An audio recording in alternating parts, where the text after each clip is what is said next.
Luke 22:14 through 20 describes the Last Supper that Jesus had with his disciples before he was murdered on Passover. It says Jesus divided up bread and wine and served it to his disciples, saying the bread represented his body and the cup represented the New Testament in his blood. This event has been celebrated by the Roman Church since 1545 in a ritual called Mass, which means dismissal. This ritual, or Christian rite, is also known as the Eucharist, or the memorial of Christ's Passover, and it's observed in Catholic churches every Sunday, including Easter, Christmas Day, and All Souls Day, which is the day after Halloween. In Protestant churches, this ritual is also observed either every Sunday, every week, every month, quarterly, or once a year on Passover. In the Catholic Church, the ritual itself consists of the holding of the golden cup, which is also called the Holy Chalice. This Holy Chalice represents the Holy Grail, which was said to have been literally the cup used to collect and store the blood of Jesus as he was suffering, bleeding, and dying. So during this ritual, Christians gather in their churches to pass around this cup, a cup full of the blood of Jesus, some of them drinking it. They smile, laugh, and socialize at this ritual, and most of them, I'm sure, have no idea what they are really doing. They are, each of them, holding the cup of Babylon in their hands.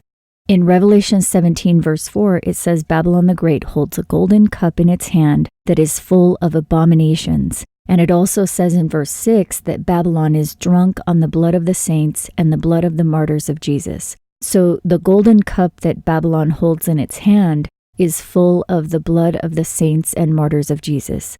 In previous videos, we looked at what Babylon the Great is. It's a group of God's people who worship false gods, who make the whole world worship these false gods with them, who believe they are married to a king who is not dead. This is primarily the Roman clergy headquartered in Vatican City, which sits on all three Abrahamic religions of Christianity, Judaism, and even Islam.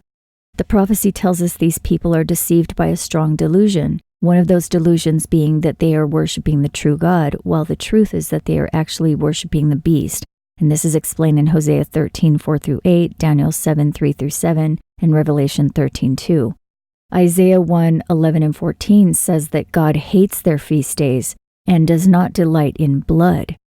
The cup representing Jesus' blood is not only Babylon's cup of blood, it is also the cup of blood that King David refused to drink in Psalm 16:4. He said this cup of blood is in honor of another god, in other words, a false god.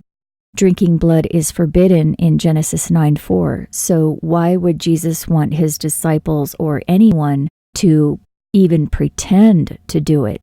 Most Christians will say that Jesus instructed them to do it in John 6:53 through 56, where he tells his disciples that they must eat his flesh and drink his blood to be saved.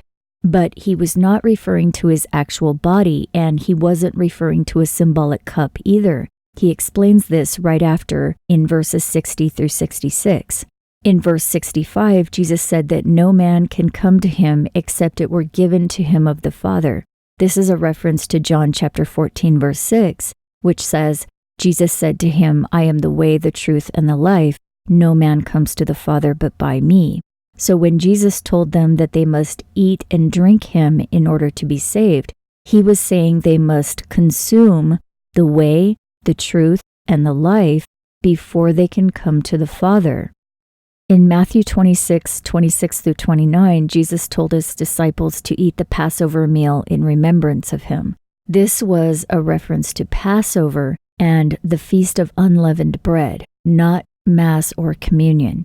Many Christians will also cite the writings of Paul as proof that the sharing of the cup of blood is a good thing, but Paul himself said that he was a false apostle in 2 Corinthians 11, 12 through 17, and that what he speaks, he does not speak after the Lord, but instead he speaks it foolishly. Jesus explained in Matthew 13, 10 through 15 that he always spoke in parables because some are not meant to understand, that in seeing they would not see, and in hearing they would not hear nor understand. In Matthew 23, 25 through 33, Jesus said, Woe unto the hypocrites, who make clean the outside of the cup and platter. Within, he says, that cup is full of extortion and excess.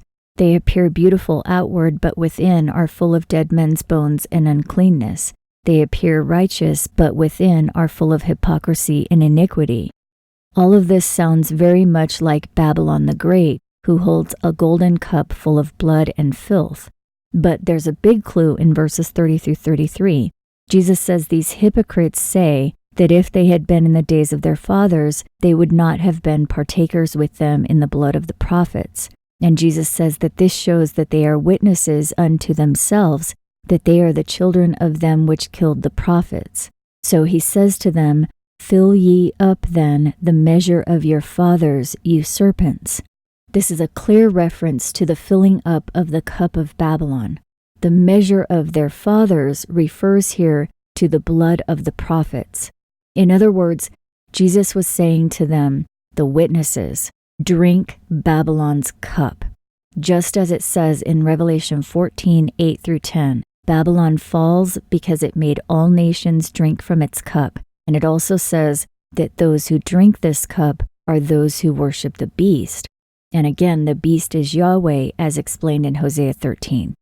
So when they revere the cup at Mass, or when they pass the cup at the memorial, or when they drink the cup at communion, they're not honoring the life and teachings of Jesus. They are simulating a vampiric act.